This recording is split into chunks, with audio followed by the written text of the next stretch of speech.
거기 일이죠?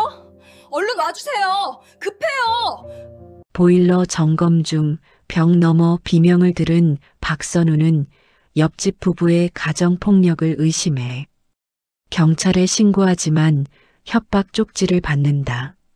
며칠 후 멍든 얼굴의 이웃 유진이 도움을 청해 숨겨주자 남편 준석이 문을 두드리며 아내를 내놓으라 협박한다.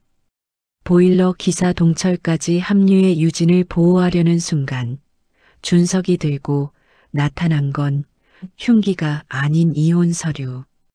그리고 유진의 자해 영상이 공개되며 누가 진짜 피해자인지 모든 진실이 뒤집히기 시작하는데 사연 곧 시작합니다. 시작 전에 제게 힘을 줄 수 있는 무료 버튼 구독과 좋아요 부탁드려요. 이 사연을 어느 지역에서 듣고 계신가요? 지역 이름이나 장소를 댓글로 남겨주시면 저 또한 즐거운 마음으로 인사드릴게요. 늦가을 저녁이었습니다. 창밖으로 보이는 단풍나무 잎들이 바람에 흔들리고 있었죠. 저는 거실 소파에 앉아 노트북으로 작업을 하다가 보일러에서 나는 이상한 소리를 들었어요.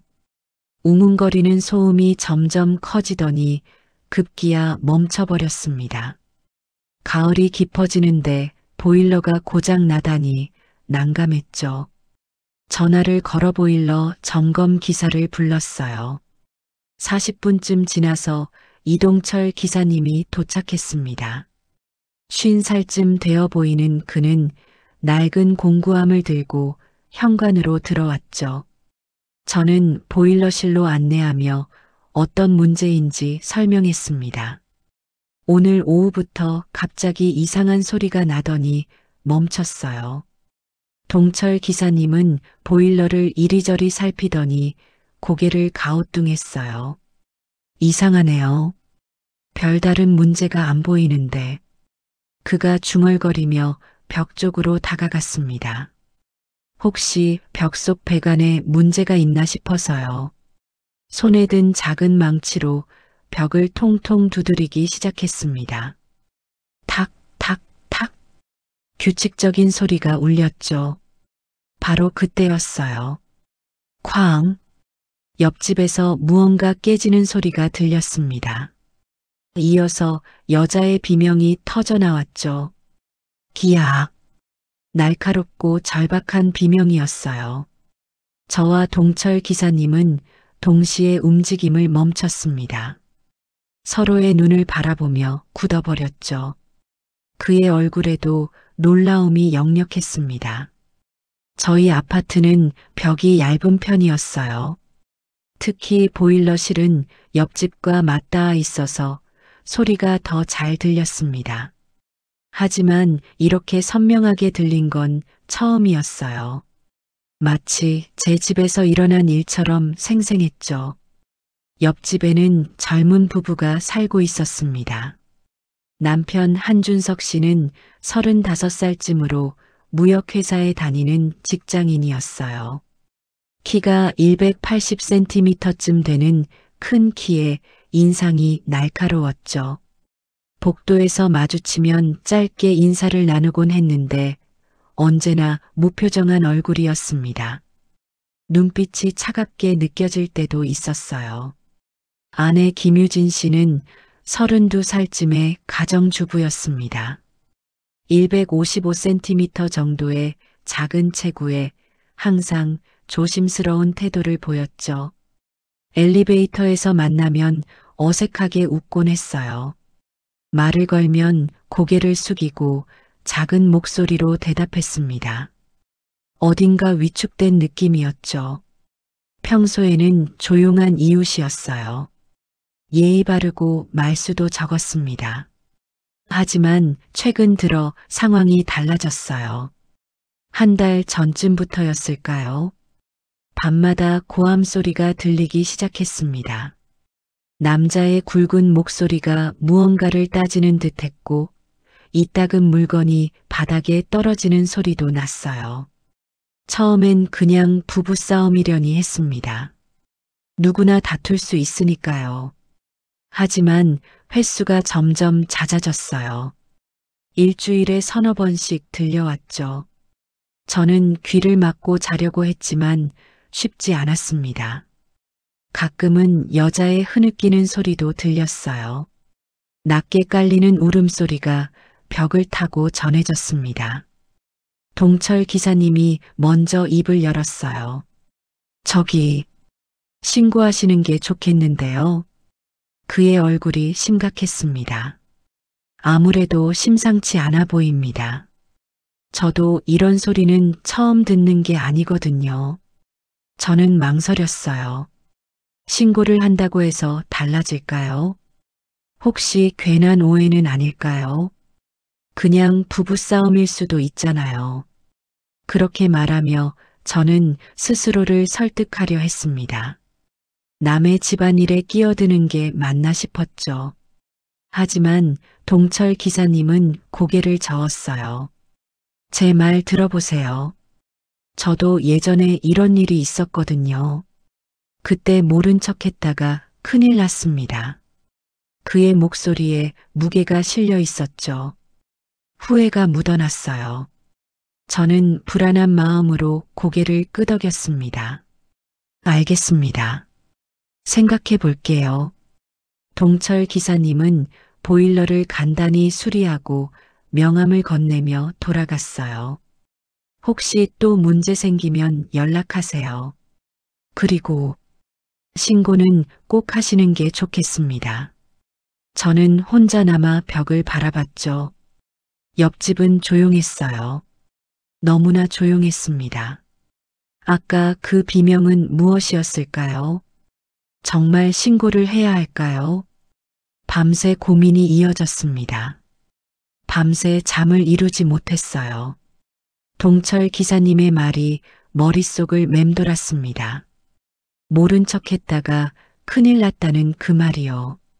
새벽 5시쯤 되어서야 저는 결심했습니다. 신고를 해야겠다고요. 더 이상 외면할 수 없었어요. 휴대폰을 집어들고 112을 눌렀습니다. 손가락이 떨렸어요. 신고센터 직원의 차분한 목소리가 들렸죠. 네, 112입니다. 무슨 일이신가요? 저는 더듬거리며 상황을 설명했습니다. 옆집에서 어젯밤 비명 소리가 들렸고 평소에도 자주 싸우는 소리가 난다고요. 직원분이 주소를 확인하더니 곧 출동하겠다고 했어요. 30분 정도 기다려달라고 했습니다. 저는 전화를 끊고 현관문 쪽을 바라봤죠. 가슴이 두근거렸어요. 제가 잘하는 걸까요? 혹시 오해였다면 어쩌죠? 30분쯤 지나서 초인종이 울렸습니다. 경찰이 도착한 거예요. 2명의 경찰관이었죠. 30대 초반으로 보이는 젊은 남자 경찰관과 40대쯤의 여자 경찰관이었습니다. 저는 그들을 옆집 앞으로 안내했어요. 여자 경찰관이 초인종을 눌렀습니다. 잠시 후 준석 씨가 문을 열었어요. 잠옷 차림이었죠. 무슨 일이십니까? 그가 놀란 표정으로 물었습니다. 눈이 부어 있었어요. 자다 일어난 듯 했죠. 경찰입니다. 신고가 들어와서요. 남자 경찰관이 배지를 보여주며 말했습니다. 가정폭력 의심 신고가 들어왔습니다. 준석 씨의 얼굴이 굳어졌어요. 그는 저를 쳐다봤습니다. 날카로운 시선이었죠. 뭔가 따지는 듯한 눈빛이었어요. 가정폭력이요. 말도 안 됩니다. 준석 씨가 황당하다는 듯 말했어요. 하지만 여자 경찰관은 차분하게 물었습니다. 안으로 들어가서 확인해도 되겠습니까? 부인분도 뵙고 싶은데요. 준석 씨는 잠시 망설였습니다. 입술을 깨물더니 문을 열었어요. 경찰관들이 안으로 들어갔고 저는 복도에서 기다렸습니다. 다리가 후들거렸어요. 잘못된 신고였으면 어쩌나 하는 불안감이 밀려왔죠. 10분쯤 지나서 경찰관들이 나왔습니다. 그들의 표정이 밝았어요. 별일 아닌 것 같습니다. 젊은 남자 경찰관이 말했죠. 부인께서 괜찮다고 하시네요. 그냥 부부싸움이었다고 합니다. 저는 어리둥절했습니다. 정말요. 하지만 분명히 비명소리가. 제 말이 끝나기도 전에 유진 씨가 문 밖으로 나왔어요. 그녀는 웃고 있었습니다. 얼굴에 화장기 없는 모습이었지만 상처는 보이지 않았죠. 죄송해요. 제가 좀 예민해서요. 유진 씨가 작은 목소리로 말했습니다. 어제 남편이랑 다투다가 제가 소리를 질렀나 봐요. 접시를 떨어뜨리기도 했고요. 걱정 끼쳐드려 정말 죄송합니다. 그녀의 목소리는 평온했어요. 미안하다는 듯 고개를 숙였죠. 준석 씨도 나와서 사과했습니다. 이웃분들께 심려를 끼쳐드려 죄송합니다. 저희가 좀 시끄럽게 싸웠나 봅니다. 앞으로 조심하겠습니다. 그의 태도는 정중했어요. 경찰관들도 더 이상 문제가 없다고 판단한 듯 했습니다. 여자 경찰관이 유진 씨에게 물었어요. 정말 괜찮으세요? 도움이 필요하시면 언제든 연락하세요. 유진 씨는 고개를 끄덕이며 괜찮다고 했습니다. 경찰관들이 돌아갔어요. 저는 난처한 기분이었습니다. 혹시 제가 오해한 걸까요? 유진 씨와 준석 씨가 저를 바라봤죠. 괜찮으시죠? 제가 조심스럽게 물었습니다. 유진 씨가 고개를 끄덕였어요.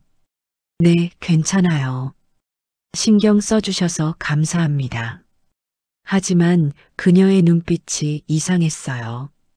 무언가 말하고 싶은 듯 했지만 준석 씨의 시선 때문인지 입을 다물었습니다. 저는 어색하게 웃으며 집으로 돌아왔죠. 그렇게 며칠이 지났습니다. 옆집은 조용했어요. 더 이상 고함 소리도 물건 깨지는 소리도 들리지 않았습니다. 저는 안도했어요. 역시 그냥 부부싸움이었나 보다. 그렇게 생각하며 일상으로 돌아갔습니다. 하지만 나흘째 되던 날 저녁이었어요. 외출했다가 집에 돌아오니 현관문 앞에 흰색 종이가 놓여 있었습니다. 쪽지였죠. 저는 쪽지를 집어들고 펼쳤어요. 남의 일에 참견하지 마세요. 다음엔 가만 안 둡니다. 손으로 쓴 글씨였어요. 또박또박하지만 힘이 들어간 필체였습니다. 저는 손이 떨렸어요. 뒤를 돌아봤지만 복도는 텅 비어 있었죠. 누가 이걸 둔 걸까요? 준석 씨일까요? 아니면 다른 누군가일까요? 급히 집 안으로 들어가 문을 잠갔습니다. 가슴이 쿵쾅거렸어요. 쪽지를 다시 읽어봤습니다. 협박이었어요. 명백한 협박이었죠. 저는 소파에 주저앉았습니다. 신고를 한 게 잘못이었을까요? 아니면 계속 모른 척 했어야 했을까요? 창밖은 어두워지고 있었어요. 옆집에서는 아무 소리도 들리지 않았습니다. 너무나 조용했죠. 그 고요함이 오히려 더 무서웠습니다. 저는 쪽지를 책상 서랍에 넣고 문단속을 다시 확인했어요. 불안한 밤이 시작되고 있었습니다. 협박 쪽지를 받은 후 이틀이 지났습니다. 저는 최대한 조용히 지내려고 노력했어요. 현관문을 열 때도 조심스럽게, 복도를 걸을 때도 발소리를 죽이며 다녔죠. 옆집과 마주치지 않으려고 애썼습니다. 하지만 화요일 저녁 피할 수 없는 순간이 찾아왔어요. 저는 편의점에서 장을 보고 돌아오는 길이었습니다. 엘리베이터를 타고 4층에 내렸죠. 복도는 어두웠어요. 복도 한쪽 형광등이 고장 나 있었거든요. 비닐봉지를 들고 걸어가는데 앞에서 누군가 다가왔습니다. 가로등 불빛에 비친 얼굴을 보고 깜짝 놀랐어요. 유진 씨였습니다. 그녀는 검은색 후드티를 입고 있었죠. 후드를 깊게 눌러 쓰고 있었어요. 서로 마주친 순간 저희는 동시에 멈춰 섰습니다. 유진 씨가 고개를 들었어요. 그 순간 저는 숨이 멎는 줄 알았습니다. 그녀의 왼쪽 눈 주위가 멍들어 있었거든요. 보라색과 검은색이 섞인 멍이었죠. 입술도 살짝 부어 있었어요. 안녕하세요. 제가 먼저 인사를 건넸습니다. 목소리가 떨렸어요. 유진 씨는 고개를 숙이며 작게 답했죠. 네, 안녕하세요. 그리고는 저를 지나쳐 가려고 했습니다. 저는 본능적으로 그녀의 팔을 잡았어요. 저기 괜찮으세요? 얼굴이. 유진 씨가 움찔했습니다. 손이 차갑게 떨리고 있었어요. 그녀는 황급히 후드를 더 눌렀었죠. 괜찮아요. 그냥 넘어져서. 그녀의 목소리는 가늘게 떨렸습니다.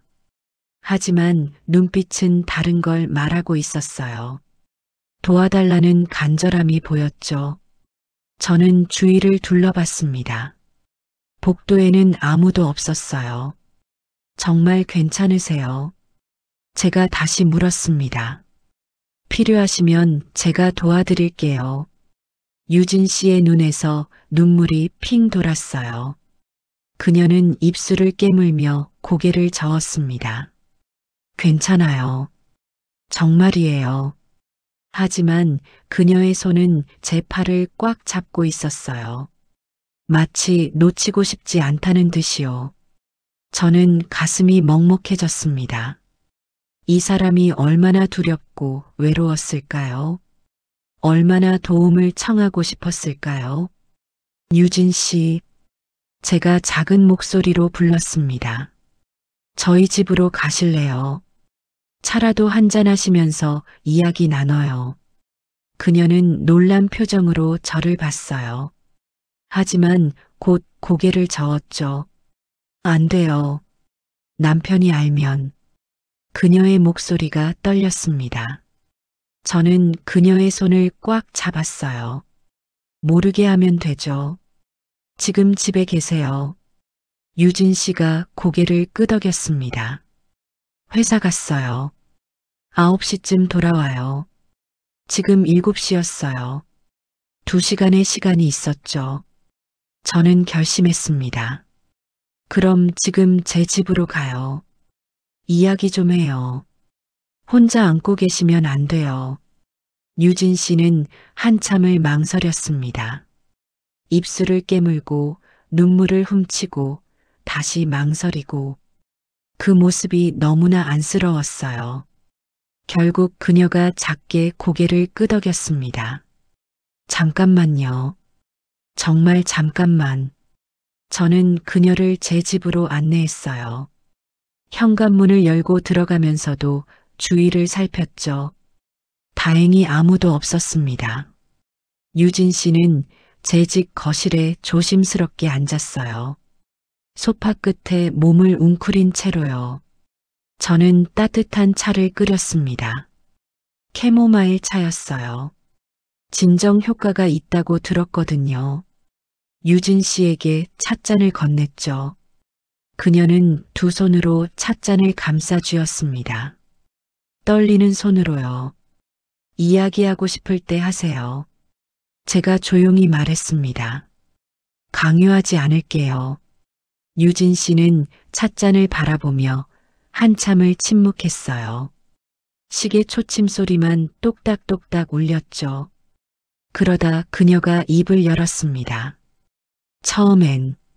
처음엔 다정한 사람이었어요. 목소리가 낮고 떨렸습니다. 결혼하고 6개월까지는 정말 좋았어요. 꽃도 자주 사다 주고 데이트도 자주 하고 그런데 1년쯤 지나면서 달라졌다고 했어요. 작은 일에도 화를 내기 시작했대요. 음식이 짜다, 집이 지저분하다, 옷차림이 마음에 안 든다. 처음엔 그냥 스트레스 때문이려니 했대요. 회사 일이 힘들다고 했으니까요. 하지만 점점 심해졌습니다. 고함을 지르고 물건을 집어던지고 유진 씨의 목소리가 점점 작아졌어요. 그러다 3달 전에 처음으로 때렸어요. 뺨을 한 대. 그때 충격이 너무 컸어요. 저는 숨을 죽이고 들었습니다. 가슴이 답답했어요. 유진 씨가 계속 말했죠. 그 후로는 자주 그랬어요. 화가 나면 때렸어요. 그리고 나중에는 미안하다고 다시는 안 그러겠다고 빌었어요. 저도 믿고 싶었어요. 믿고 싶었습니다. 눈물이 그녀의 뺨을 타고 흘러내렸습니다. 하지만 계속 반복됐어요. 폭력이 사과가 또 폭력이. 저는 갇힌 것 같았어요. 도망칠 수도 없고 도움을 청할 수도 없었죠. 왜 도움을 청하지 못하셨어요? 제가 조심스럽게 물었습니다. 유진 씨는 눈물을 닦으며 대답했어요. 부끄러웠어요. 그리고 무서웠어요. 남편이 더 화를 낼까봐 저를 죽일지도 모른다고 했거든요. 만약 경찰에 신고하거나 누구한테 말하면 저는 그녀의 손을 잡았습니다. 이제 혼자가 아니에요. 제가 도와드릴게요. 유진 씨는 고개를 저었어요. 안 돼요. 위험해요. 당신까지 위험해져요. 쪽지 받으셨죠? 그거 제 남편이 쓴 거예요. 저는 알고 있었습니다. 하지만 실제로 확인하니 등골이 오싹했어요. 유진 씨가 말했죠. 제발 더 이상 개입하지 마세요. 당신까지 다칠 수 있어요. 저는 고개를 저었습니다. 이미 개입했어요. 그리고 혼자 두고 갈 수 없어요. 시계를 봤습니다. 8시 40분이었어요. 준석 씨가 돌아올 시간이 가까웠죠. 유진 씨가 불안한 표정으로 일어났습니다. 가봐야 해요. 늦으면 의심해요. 저는 그녀를 현관까지 배웅했어요. 문을 열기 전에 유진 씨가 돌아봤습니다. 감사해요. 정말. 그녀의 눈빛에 감사함과 두려움이 섞여 있었어요. 저는 그녀의 어깨를 가볍게 두드렸습니다. 언제든 오세요. 문은 항상 열려 있어요. 유진 씨가 복도로 나갔습니다. 후드를 다시 눌러쓰고 자신의 집으로 향했죠. 저는 문을 닫고 깊은 한숨을 쉬었어요. 이제 어떻게 해야 할까요? 그녀를 어떻게 도와야 할까요? 머릿속이 복잡했습니다. 그날 밤 잠을 이룰 수 없었어요. 유진 씨의 멍든 얼굴이 계속 떠올랐습니다. 그녀의 떨리는 목소리, 두려움에 가득 찬 눈빛. 저는 뒤척이다가 결국 일어나 노트북을 켰어요. 가정폭력 피해자를 돕는 방법을 검색했죠. 여성긴급전화 1236이라는 곳이 있었습니다. 24시간 상담이 가능하다고 했어요. 저는 전화번호를 메모해 두었습니다. 혹시 유진 씨가 다시 찾아온다면 연락해야겠다고 생각했죠. 다음 날 수요일 오후였습니다. 저는 집에서 작업을 하고 있었어요. 갑자기 현관 초인종이 울렸습니다. 나가보니 유진 씨였어요. 그녀는 큰 가방을 들고 서 있었죠. 얼굴이 창백했어요. 들어오세요. 제가 서둘러 그녀를 안으로 들였습니다. 복도를 재빨리 살피고 문을 닫았어요. 유진 씨는 가방을 내려놓고 주저앉듯 소파에 앉았습니다. 숨을 헐떡이고 있었죠. 무슨 일이세요? 제가 물었습니다. 유진 씨는 한참 숨을 고르더니 떨리는 목소리로 말했어요. 오늘 아침에 또 맞았어요. 출근하기 전에 아무 이유도 없이 그냥 기분이 나쁘다고. 그녀가 목 부분을 살짝 내렸습니다. 목에 붉은 멍 자국이 있었어요. 손가락 모양이었죠. 저는 숨이 막혔습니다. 이건 폭행이 아니라 살인 미수 수준이었어요. 더 이상은 못 견디겠어요. 유진 씨가 울먹였습니다. 오늘 회사 간 사이에 나왔어요. 옷 몇 벌이랑 중요한 서류들만 챙겨서. 하지만 갈 곳이 없어요. 친구들한테는 말 못해요. 부모님은 지방에 계시고 알면 너무 걱정하실 거예요. 괜찮아요. 제가 차분하게 말했습니다. 일단 여기 계세요. 그리고 전문가의 도움을 받아야 해요. 여성 긴급 전화라고 아세요. 유진 씨가 고개를 저었습니다. 저는 메모해둔 전화번호를 꺼냈어요. 같이 전화해봐요. 그곳에서 도와줄 거예요. 유진 씨는 두려운 표정으로 저를 봤습니다. 하지만 이내 고개를 끄덕였어요. 저는 전화를 걸었습니다. 상담원이 받았죠. 상황을 설명하자 상담원은 침착하게 안내해 주었어요. 우선 안전한 곳에 있는 게 중요하다고 했습니다.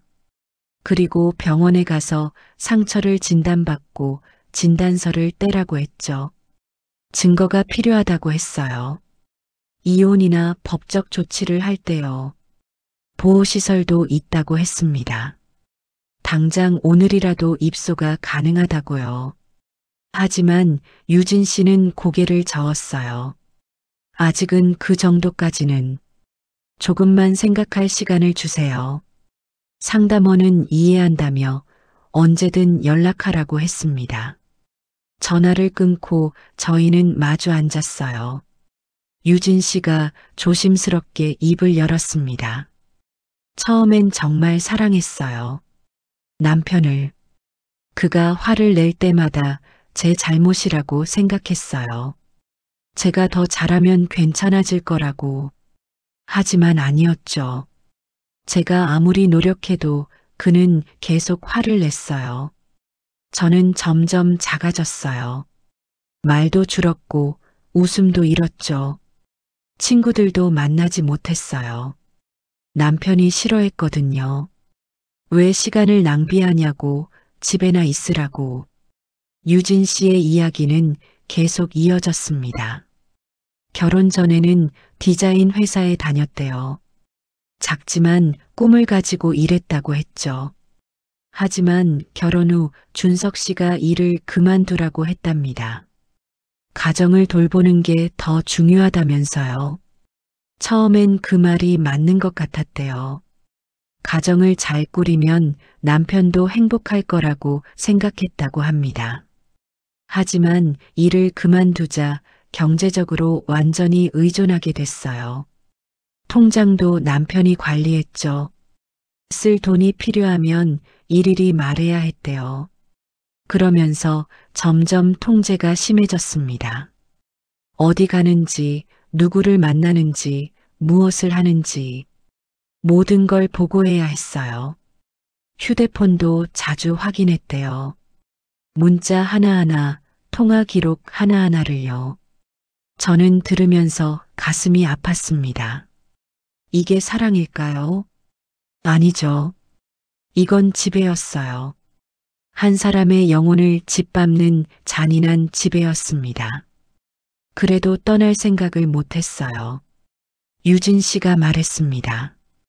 부끄러웠거든요. 결혼한 지 3년밖에 안 됐는데 이혼한다고 하면 사람들이 뭐라고 할까? 부모님은 얼마나 실망하실까? 그런 생각들이 저를 묶어뒀어요. 하지만 이제는 알겠어요. 목에 손자국을 남기는 게 정상이 아니라는 걸요.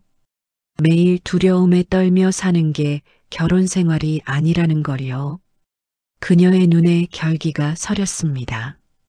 그때 유진 씨의 휴대폰이 울렸어요. 그녀의 얼굴이 하얗게 질렸습니다. 남편이었어요. 전화를 받지 않자 연달아 문자가 왔죠. 어디냐? 왜 집에 없냐? 당장 들어오라는 내용이었어요. 곧 집에 올 거예요. 유진 씨가 떨리는 목소리로 말했습니다. 저를 찾을 거예요. 저는 생각했습니다. 만약 준석 씨가 여기 온다면 어떻게 하죠? 문을 두드리면, 아니, 부수려고 하면, 일단 침착하게 있어요. 제가 말했습니다. 문은 잠궜어요. 만약 오면 경찰을 부를 거예요. 유진 씨는 불안한 표정으로 창문을 바라봤어요. 해가 지고 있었습니다.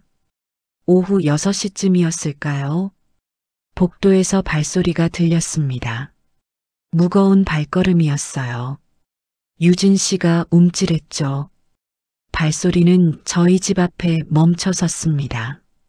저희는 숨을 죽였어요. 땡, 땡, 땡. 초인종이 울렸습니다. 한 번, 두 번, 세 번. 멈추지 않았어요. 계속해서 울렸죠. 그리고 문을 두드리는 소리가 들렸습니다. 쿵쿵쿵. 유진아, 안에 있는 거 알아. 나와. 당장 나와. 준석 씨의 목소리였습니다. 화가 잔뜩 난 목소리였어요. 유진 씨는 공포에 질려 제 손을 꽉 잡았습니다. 저도 긴장했지만 침착해야 했어요. 저는 휴대폰을 집어들었습니다. 112영을 눌렀죠. 문 두드리는 소리는 점점 거세졌습니다. 이웃들이 나오기 시작했어요. 복도가 소란스러워졌죠. 하지만 준석 씨는 멈추지 않았습니다. 박선우 씨, 문 열어요. 내 아내 거기 있잖아요. 저는 문 앞으로 갔습니다. 하지만 문을 열지는 않았어요. 지금 경찰 부르는 중이에요. 물러서세요. 제 목소리도 떨렸지만 최대한 단호하게 말했습니다. 준석 씨가 비웃듯 말했어요. 경찰이요. 내 아내 데려가는데 경찰이 무슨 상관이에요. 문 안 열면 부숴버릴 겁니다. 저는 대답하지 않았습니다. 대신 112영 상담원에게 상황을 설명했죠. 이 순간 엘리베이터 문이 열리는 소리가 들렸습니다. 엘리베이터에서 내린 사람은 경찰이 아니었습니다. 이웃 주민 2명이었어요. 5층에 사는 노부부였죠. 그들은 복도의 소란을 보고 놀란 표정이었습니다. 무슨 일이세요? 할아버지가 물었어요. 준석 씨가 돌아봤습니다. 잠시 동작을 멈췄죠. 하지만 이내 다시 제 집 문을 두드리기 시작했어요. 여보, 나와. 우리 집에 가자. 제발. 그의 목소리가 갑자기 부드러워졌습니다. 이웃들 앞에서 연기를 하는 거였어요. 하지만 저는 속지 않았습니다. 안 돼요. 지금 유진 씨는 안전한 곳에 있어요. 당신은 물러서세요. 제가 문 안쪽에서 말했죠. 준석 씨의 목소리가 다시 거칠어졌습니다. 박선우 씨, 남의 가정 문제에 왜 끼어드는 겁니까? 이건 가정 문제가 아니에요. 폭력이에요. 제가 대답했습니다. 이웃 주민들이 수군거리기 시작했어요. 누군가 휴대폰으로 촬영하는 것 같았죠. 준석 씨는 주위를 둘러보더니 목소리를 낮췄습니다. 선우 씨, 제발 문 좀 열어주세요. 이렇게 하면 안 되잖아요. 그의 말투가 애원조로 바뀌었어요. 저는 유진 씨를 돌아봤습니다. 그녀는 소파에 웅크린 채 몸을 떨고 있었어요. 얼굴이 새하얗게 질려 있었죠. 안 돼요. 유진 씨가 작게 고개를 저었습니다. 나가면 죽을 거예요. 저를 죽일 거예요. 그녀의 목소리는 공포로 가득했어요. 저는 다시 문 쪽으로 고개를 돌렸습니다. 경찰이 곧 올 거예요. 그때까지 기다리세요. 준석 씨가 문을 발로 찼습니다. 쾅! 큰 소리가 났어요. 이웃들이 놀라 뒤로 물러섰죠. 당장 문 열어. 내 아내야. 내가 데려갈 권리가 있어. 그의 목소리가 점점 커졌습니다. 할아버지가 말렸어요. 이보시오. 진정하시오. 경찰 오기 전에. 하지만 준석 씨는 듣지 않았습니다. 계속 문을 두드리고 발로 차고 소리를 질렀죠. 복도 전체가 그의 고함으로 울렸어요. 저는 유진 씨 옆으로 가서 앉았습니다. 괜찮아요. 문은 튼튼해요. 그가 못 들어와요. 하지만 제 목소리도 떨렸어요. 유진 씨는 귀를 막고 눈을 감았습니다. 어린아이처럼 움츠러들어 있었죠. 그때 다시 엘리베이터 소리가 들렸습니다. 이번엔 경찰이었어요. 2명의 경찰관이 복도로 나왔죠. 지난번 왔던 여자 경찰관과 다른 남자 경찰관이었습니다. 무슨 일입니까? 여자 경찰관이 준석 씨에게 물었어요. 준석 씨가 경찰을 보더니 태도를 바꿨습니다. 경찰관님, 제 아내가 저 집에 있어요. 집을 나간 거예요. 데리러 왔는데 문을 안 열어줍니다. 그의 말투가 억울한 듯 했죠. 마치 피해자인 것처럼요. 남자 경찰관이 제 집 문을 두드렸습니다. 경찰입니다. 문 열어주세요. 저는 문을 조금 열었어요. 체인 고리는 채운 채로요. 안에 가정폭력 피해자가 있어요. 남편이 위협하고 있습니다. 여자 경찰관이 준석 씨를 봤습니다. 한 씨, 당신 아내를 폭행했습니까? 준석 씨는 고개를 저었어요. 아니요. 절대 안 했습니다. 그냥 부부싸움이었어요. 아내가 오해하는 겁니다. 저는 문을 더 열고 유진 씨를 불렀습니다. 유진 씨, 경찰이 왔어요. 나오세요. 유진 씨는 떨리는 다리로 일어났어요. 현관으로 천천히 걸어왔죠.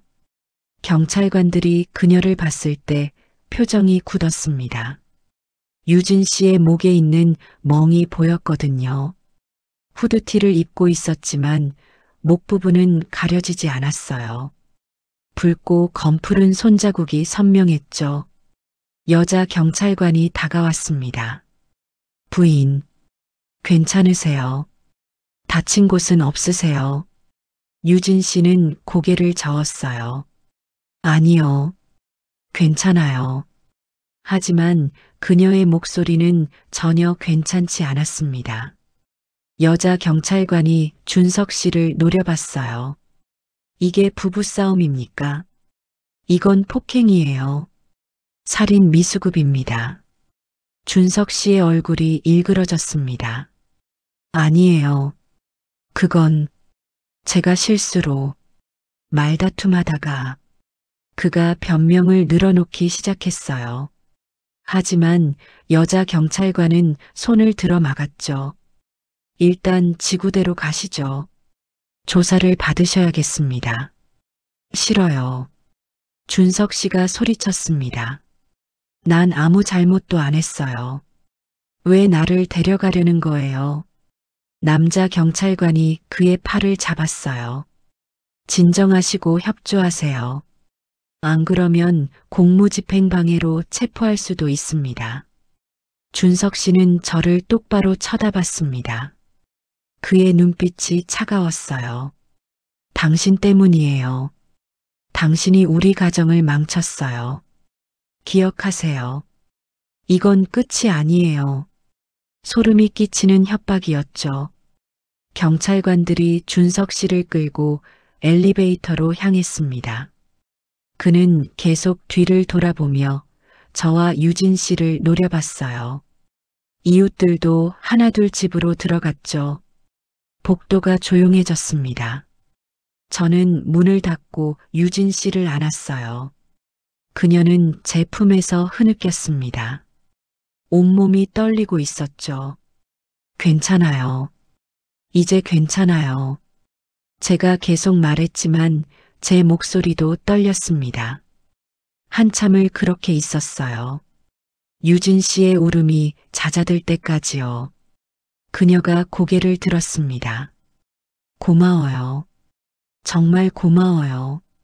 당신이 아니었다면 저는 고개를 저었어요. 당연한 일을 했을 뿐이에요. 하지만 이제 어떻게 하죠? 유진 씨가 불안한 표정으로 물었습니다. 경찰서에서 풀려나면 다시 올 거예요. 더 화가 나서 저는 생각에 잠겼어요. 그녀의 말이 맞았습니다. 준석 씨는 분명 돌아올 거예요. 그때 초인종이 다시 울렸습니다. 저와 유진 씨는 동시에 얼어붙었어요. 설마 벌써 돌아온 건 아니겠죠? 저는 조심스럽게 현관으로 갔습니다. 인터폰 화면을 봤어요. 동철 기사님이었습니다. 그는 심각한 표정으로 서 있었어요. 저는 안도하며 문을 열었습니다. 어떻게? 뉴스 봤어요. 동철 기사님이 말했습니다. 이 아파트 소식이 지역 뉴스에 나왔더라고요. 가정폭력 사건이라고. 혹시나 해서 왔습니다. 저는 그를 안으로 안내했어요. 유진 씨도 소개했죠.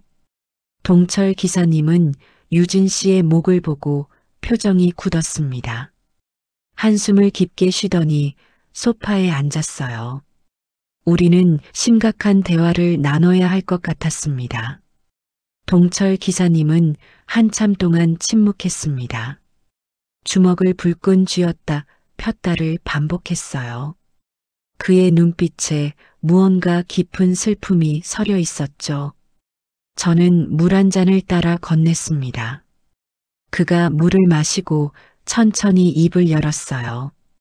제 딸 이야기를 해야 할 것 같네요. 그의 목소리가 낮고 무거웠습니다. 저한테도 딸이 하나 있었어요. 이름은 수진이. 올해 30이 됐을 겁니다. 됐을 거라고. 과거형이었어요.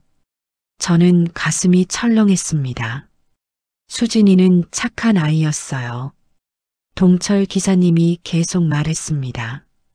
대학 나와서 회사 다니고 27살에 결혼했죠. 사위도 괜찮아 보였어요. 대기업 다니고 성실하고. 저희는 안심했습니다. 하지만 결혼하고 1년쯤 지나서부터 수진이가 달라졌대요. 자주 오던 집에도 잘 안 왔고 전화도 뜸해졌대요. 가끔 보면 얼굴이 수척해져 있었다고 합니다. 괜찮냐고 물으면 괜찮다고만 했대요. 어느 날 집에 왔을 때 긴팔을 입고 있더래요. 한여름인데도요. 동철 기사님의 목소리가 떨렸습니다. 이상해서 팔을 걷어봤는데 멍투성이었어요. 손목에 팔뚝에 온통 검푸른 멍이었죠. 깜짝 놀라서 물었대요. 어떻게 된 거냐고. 수진이는 그냥 넘어졌다고 부딪혔다고 둘러댔답니다. 하지만 동철 기사님은 알았대요. 그게 거짓말이라는 걸요. 사위한테 당한 거라는 걸요. 당장 이혼하라고 했어요. 동철 기사님이 말했습니다. 하지만 수진이는 싫다고 했어요. 남편이 미안하다고 했대요. 다시는 안 그러겠대요. 한 번만 더 기회를 달라고 했다면서요. 저는 화가 났지만 딸이 원하니 어쩔 수 없었죠. 그 후로도 몇 번 더 그런 일이 있었대요. 수진이는 올 때마다 새로운 상처를 가지고 왔다고 합니다. 하지만 계속 남편을 감쌌어요. 사랑한다고, 변할 거라고, 자기 잘못도 있다고요. 3년이 그렇게 지났습니다. 동철 기사님의 눈에서 눈물이 흘러내렸어요. 어느 겨울날이었어요. 수진이한테서 전화가 왔어요. 목소리가 떨리고 있었죠. 아빠, 나 좀 데리러 와줘. 무서워. 제발. 달려갔어요. 동철 기사님이 주먹을 쥐었습니다. 차를 몰고 사위 집으로 갔죠. 근데 이미 늦었어요. 문을 두드려도 대답이 없었어요. 문을 부수고 들어갔죠. 수진이는 그가 목이 메었습니다. 거실 바닥에 쓰러져 있었어요. 피를 흘리고 머리를. 사위가 술 취해서 화병을 던졌대요. 머리에 맞았던 거죠. 수진이는 병원으로 실려갔지만 며칠 후에 숨졌습니다. 저는 손으로 입을 막았어요. 유진 씨도 눈물을 흘렸습니다.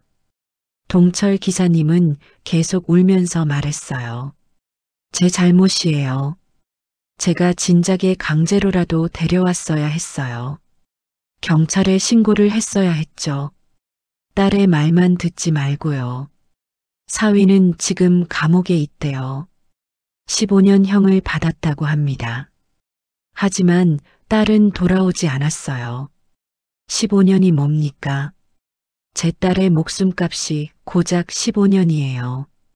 동철 기사님의 목소리가 분노로 떨렸습니다. 그 후로 저는 다짐했어요. 그가 저와 유진 씨를 번갈아 봤습니다. 다시는 이런 일을 못 본 척하지 않겠다고, 누군가 도움이 필요하면 반드시 돕겠다고, 딸을 구하지 못한 제가 할 수 있는 최소한의 속죄라고 생각했어요. 그래서 저번에 비명 들었을 때 신고하라고 한 겁니다. 그가 저를 봤어요. 그리고 오늘 뉴스 보고 달려온 거고요. 유진 씨를 도와야 해요. 제 딸처럼 되게 할 순 없어요. 유진 씨가 흐느꼈습니다. 고맙습니다. 정말 고맙습니다. 동철 기사님은 고개를 저었어요. 고마워할 건 없어요. 당연한 일을 하는 거예요. 이제 구체적으로 계획을 세워야 합니다. 그는 노트를 꺼냈어요. 우선 증거를 확보해야 해요. 병원 가서 진단서 떼고 사진 찍고, 그게 법적으로 중요합니다. 저는 고개를 끄덕였죠. 여성긴급 전화에서도 그렇게 말했어요. 그리고 임시조치 신청을 해야 해요. 동철 기사님이 말했습니다. 가정폭력 처벌법에 그런 게 있어요. 가해자가 피해자한테 접근 못하게 하는 거죠. 위반하면 바로 체포할 수 있어요. 저도 수진이 일 겪으면서 많이 공부했거든요. 유진 씨가 물었습니다. 그럼 남편이 저한테 못 오나요? 동철 기사님이 끄덕였어요. 200m 이내 접근 금지예요. 전화나 문자도 안 돼요. 위반하면 구속입니다. 하지만 신청하려면 경찰서 가야 해요. 동철 기사님이 말했습니다. 내일 아침에 같이 갑시다. 제가 동행할게요. 저도 증인으로 진술할 수 있어요. 보일러실에서 들은 거, 오늘 문 앞에서 본 거 다요. 저도 가겠어요. 제가 말했습니다. 저도 증인이에요. 유진 씨가 저희를 번갈아 봤습니다. 눈물이 그렁그렁했지만 이번엔 감사의 눈물이었어요. 두 분 다 정말 고마워요. 처음 만난 사람들이 이렇게까지 도와주시다니. 동철 기사님이 그녀의 손을 잡았어요. 우리는 이제 같은 편이에요. 함께 싸웁시다. 그 남자한테 맞서는 겁니다. 더 이상 당신을 괴롭히지 못하게요. 그날 밤 우리는 오래 이야기를 나눴습니다. 동철 기사님은 법적 절차에 대해 자세히 설명해 주었어요. 이혼 소송은 어떻게 하는지, 재산 분할은 어떻게 되는지, 친권은 누가 가지는지. 다행히 유진 씨는 아이가 없었어요. 그게 유일한 다행이었죠. 자정이 넘어서 동철 기사님이 일어났습니다. 오늘은 여기서 쉬세요. 내일 아침 8시에 올게요. 같이 경찰서 갑시다. 그가 문을 나서기 전에 저를 봤어요. 선우 씨, 잘하셨어요. 외면하지 않으셔서요. 저는 고개를 숙였습니다. 당연한 일 한 것뿐인데 칭찬받으니 쑥스러웠어요. 동철 기사님이 떠난 후 저와 유진 씨는 마주 앉았습니다. 내일부터 새로운 시작이에요. 제가 말했죠. 유진 씨가 고개를 끄덕였습니다. 무섭지만 해야 해요. 더 이상 도망치지 않을 거예요. 그녀의 눈빛에 결기가 서렸습니다. 저는 그녀에게 침대를 내주고 저는 소파에서 잤어요. 밤새 유진 씨의 흐느끼는 소리가 들렸지만 아침이 오면 우리는 함께 싸울 것입니다. 다음 날 아침 8시였습니다. 동철 기사님이 약속대로 왔어요. 저희는 경찰서로 가기 위해 준비를 했죠. 유진 씨는 밤새 거의 자지 못한 듯 얼굴이 창백했어요. 하지만 눈빛만은 단호했습니다. 경찰서로 가는 길에 휴대폰이 울렸어요. 저희 집 전화였습니다. 낯선 번호였죠. 받았더니 경찰이었어요. 박선우 씨 맞으십니까? 한준석 씨가 풀려났습니다. 증거 불충분으로 24시간 구금 후 석방됐어요. 가슴이 철렁했습니다. 벌써 풀려났다고요. 어제 그 난동을 부렸는데 경찰은 죄송하다고 했어요. 폭행 현장을 직접 목격한 게 아니고 부부간 다툼으로 볼 여지가 있다고 판단됐답니다. 증거가 더 필요하다고 했죠. 유진 씨에게 말했습니다. 준석 씨가 풀려났대요. 그녀의 얼굴에서 핏기가 사라졌어요. 벌써요. 어떡해요. 동철 기사님이 그녀의 어깨를 두드렸습니다. 괜찮아요. 우리 계획대로 가는 겁니다. 더 서두르면 돼요. 병원에 먼저 들렀습니다. 응급실에서 유진 씨의 상처를 진찰받았어요. 의사는 목에 멍을 보고 심각한 표정을 지었죠. 이건 교획 흔적입니다. 생명이 위험했을 수도 있어요. 진단서를 끊어드리겠습니다. 진단서를 받고 경찰서로 향했어요. 가는 길에 유진 씨가 계속 뒤를 돌아봤습니다. 혹시 준석 씨가 따라오는 건 아닌지 확인하는 거였죠. 저도 불안했어요. 동철 기사님이 운전하는 차 안은 긴장감으로 가득했습니다. 경찰서에 도착했어요. 여자 경찰관이 저희를 맞았습니다. 어제 그분이었죠. 잘 오셨어요. 이쪽으로 오세요. 저희는 상담실로 안내됐습니다. 유진 씨가 진술을 시작했어요. 결혼 후 3년간의 폭력, 통제, 협박. 하나하나 말하는 게 쉽지 않았을 거예요. 유진 씨는 몇 번이나 울음을 참으며 이야기했습니다. 저와 동철 기사님도 증인으로 진술했죠. 들은 것, 본 것을 모두 말했어요. 임시조치 신청서를 작성하고 있을 때였습니다. 밖에서 소란이 들렸어요. 익숙한 목소리였죠. 준석 씨였어요. 왜 내가 못 들어가요? 내 아내가 여기 있잖아요. 저희는 동시에 얼어붙었습니다. 문이 열리고 준석 씨가 들어왔어요. 하지만 저희가 예상한 모습은 아니었습니다. 그는 정장을 단정히 차려입고 있었어요. 손에는 서류 가방을 들고 있었죠. 얼굴에는 분노가 아닌 차분함이 있었습니다. 유진아. 그가 아내를 불렀어요. 이제 그만하자. 제발. 유진 씨가 몸을 떨었습니다. 준석 씨는 가방에서 서류를 꺼냈어요. 노란 봉투에 담긴 서류였죠. 경찰관에게 건넸습니다. 이혼 서류입니다. 제가 변호사를 통해 작성했어요. 준석 씨가 말했습니다. 저는 이혼하고 싶어요. 이 결혼을 끝내고 싶습니다.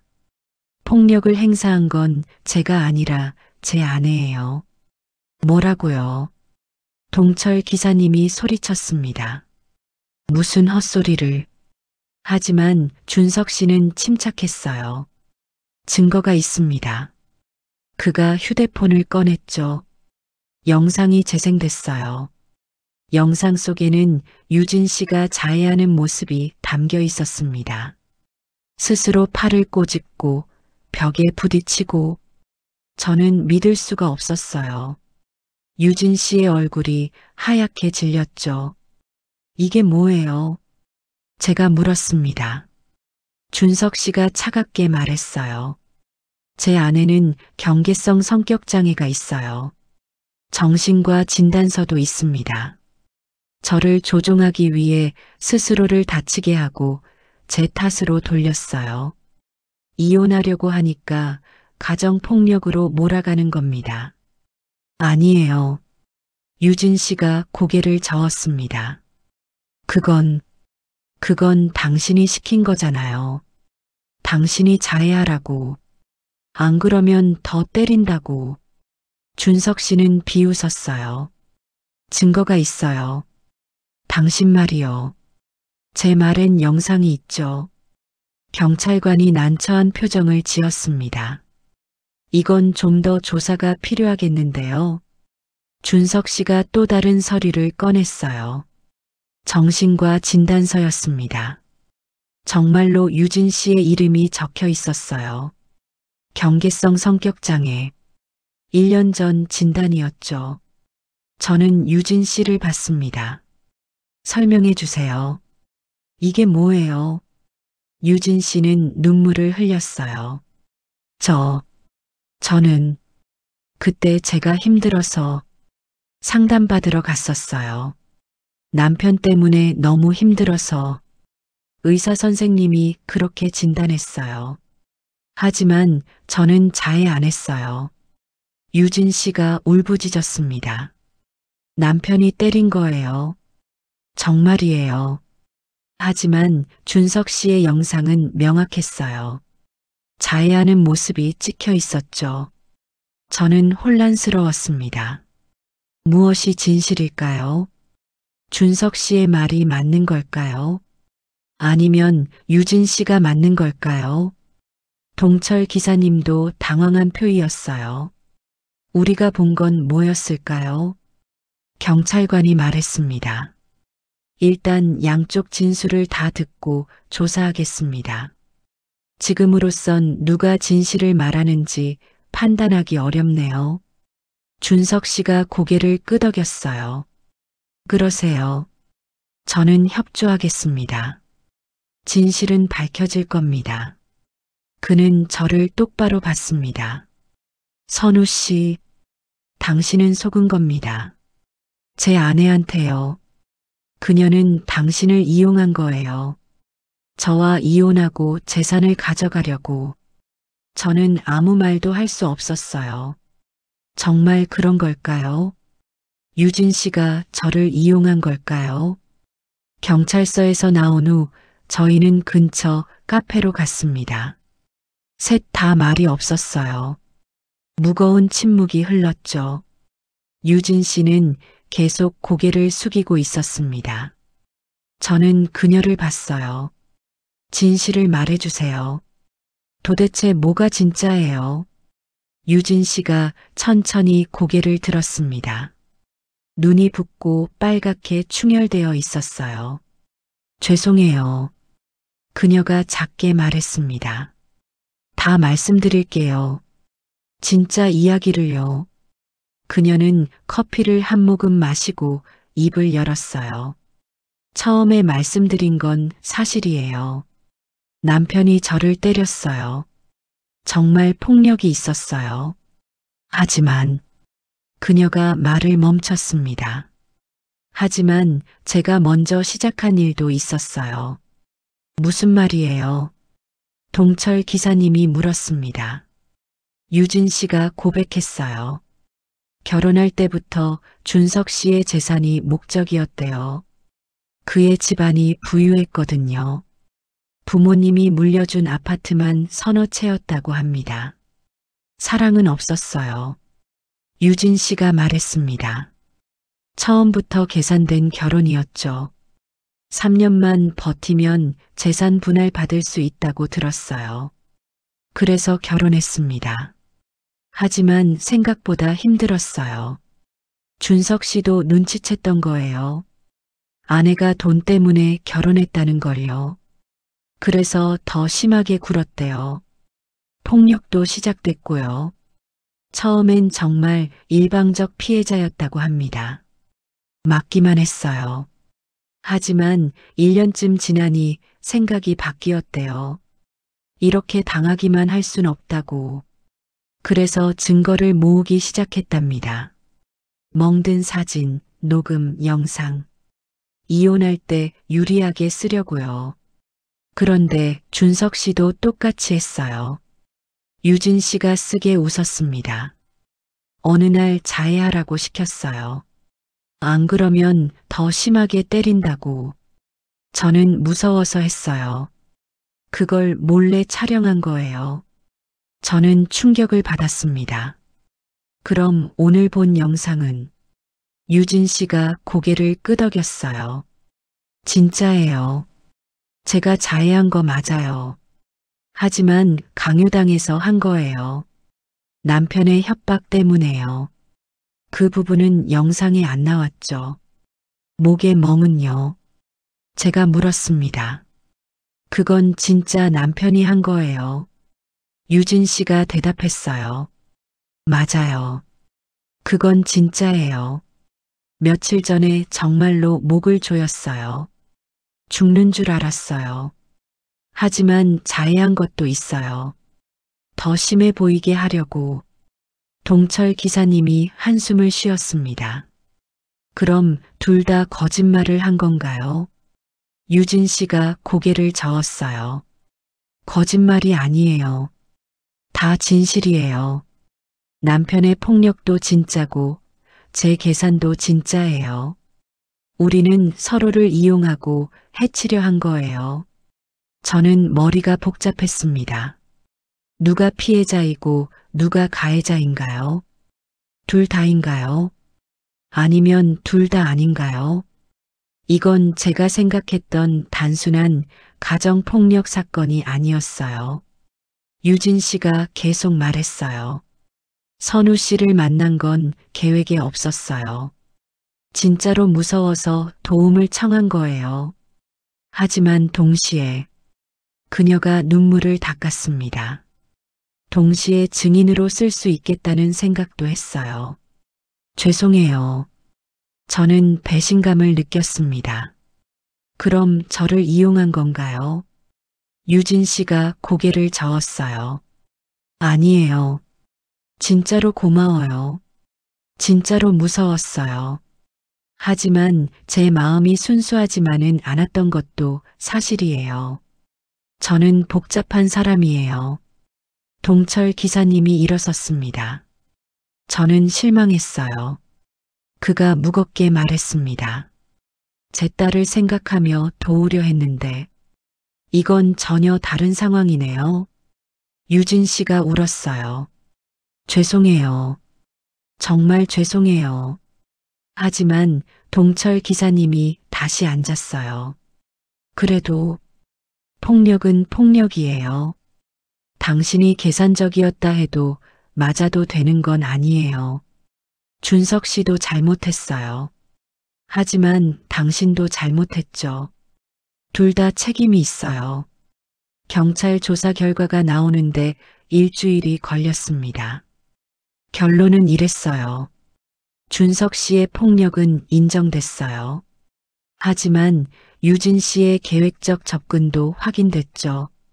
둘 다 잘못이 있었던 겁니다. 법원은 양쪽 모두에게 조치를 내렸어요. 준석 씨는 폭력으로 벌금형을 받았습니다. 유진 씨는 사기 혐의로 조사를 받게 됐어요.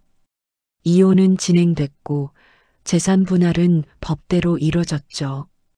유진 씨가 원했던 만큼은 아니었지만요. 한 달이 지났습니다. 유진 씨는 이사를 갔어요. 떠나기 전에 저를 찾아왔죠. 정말 죄송해요. 그리고 고마워요. 당신이 아니었다면 저는 정말 죽었을 수도 있어요. 비록 제 마음이 순수하지 않았어도 당신의 도움은 진짜였어요. 저는 복잡한 심정으로 그녀를 봤습니다. 잘 지내세요. 더 이상 할 말이 없었어요. 유진 씨가 고개를 숙이고 떠났습니다. 옆집도 곧 새로운 사람이 이사 왔어요. 젊은 여자 혼자였죠. 동철 기사님을 다시 만났습니다. 그는 여전히 보일러 기사 일을 하고 있었어요. 우리는 커피를 마시며 그날의 일을 이야기했죠. 복잡했죠? 그가 말했습니다. 세상은 우리가 생각한 것보다 복잡해요. 맞아요. 제가 대답했습니다. 저는 단순하게 생각했어요. 피해자와 가해자가 명확히 나뉜다고. 하지만 현실은 그렇지 않더라고요. 사람은 복잡하고 관계는 더 복잡해요. 그래도 도운 건 잘한 일이에요. 동철 기사님이 말했습니다. 비록 결과가 예상과 달랐어도 도움이 필요한 사람을 외면하지 않은 건 옳았어요.